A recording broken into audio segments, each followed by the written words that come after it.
talking about trigonometry, two of the identities are very important. Those trigonometric identities are sin 2x and cos 2x. Now let us start with the identity that is given most of the time before an exam. This is the identity of sum of angles. Sum of angles identity. Although it need not be memorized, but it always helps. It is usually given at the beginning of a sum. Now the first identity is sine of a plus b. The common notion is we can just multiply sine with a and sine with b, and we can write, oh yes, we can write sine a plus sine b. But the problem is there is no such thing as sine. Sine is an order. It is telling what to do to the angle, which is a reference point for the side of a triangle. So sine by itself doesn't exist. It's the ratio of one side with another side. In case of this, sine ratio of the angle means the opposite side divided by the adjacent side. So this thing is completely wrong. It cannot be used. Let me remove this. So this is done rather algebraically by looking at the values and simplifying it. So the value of sine sum of angle is sine of the first angle cosine of the second angle plus cosine of the first angle and sine of the second angle.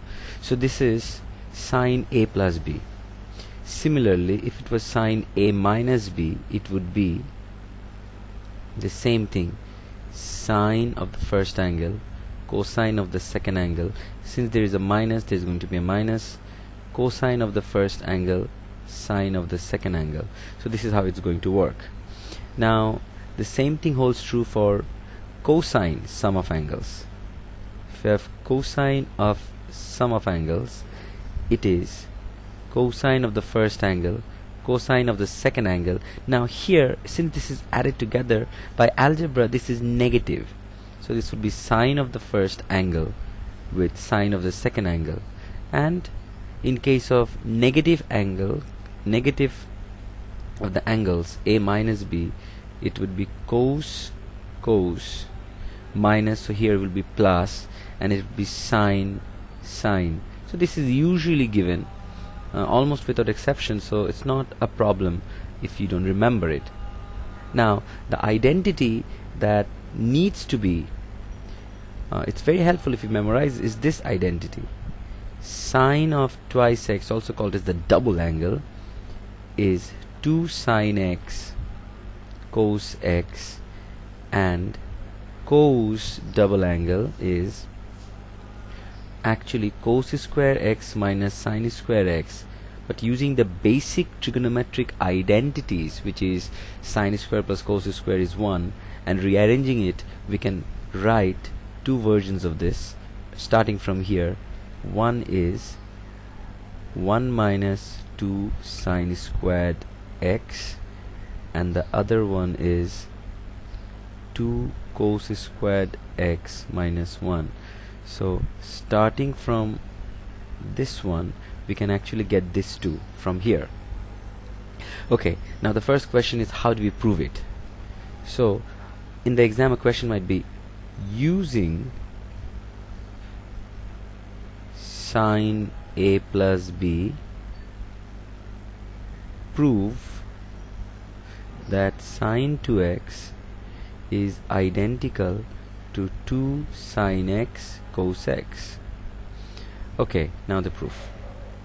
Now while proving this, an identity has to be broken down by the logic of usually started from Euclid, how he proved theorems. Is take the left hand side, let me write LHS, left hand side, and start breaking it. So sine 2x can be thought of as x plus x and the clue is given here, sine a plus b, so x plus x. So the first one is a and the second one is b. So we have from this rule sine cos sine. I can write sine x cos x plus cos x sine x, and we know sine x cos x or cos x sine x is the same thing, just rearranged together. So if we add it up together, it will be 2 sine x cos x. Therefore the left hand side is now equal to the right hand side, or we can say the identity, and we can write a little QED here, which means proved. So it's Latin. Perhaps it means quod erat demonstratum, that Euclid used to write after a proof. He would write QED, quod erat demonstrantum, something like that. Now the next one is proving cos 2x. So the question would be, using cos a plus b and sine a plus b, prove that cos 2x is identical to cos square x minus sine square x. But usually this can also be like this. It can be this, or it could be prove that cos 2x is identical to 1 minus 2 sine squared x, or it could be something like this: prove that cos 2x is identical to 2 cos square x minus 1. Doesn't really matter. If you can prove this, other two can be done by the basic trigonometric identities. Okay, so this is the first one and this is the second one. Okay, let's scroll down here a little bit. Okay, now when we are talking about the first one, so here cos 2x, so we can take left hand side. So cos 2x can be written as x plus x, and it is using the cos a plus b identity that we have seen, which is cos cos minus sine sine.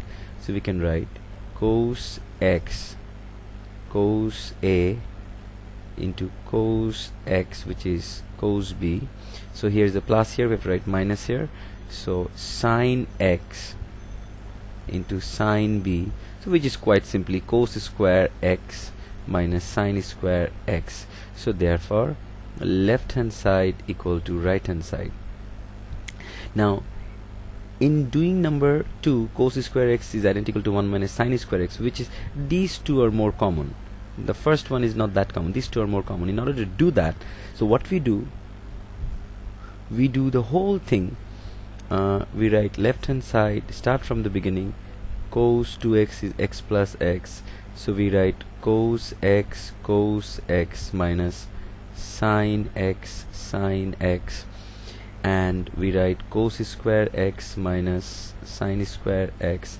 And you'll remember about the basic identity,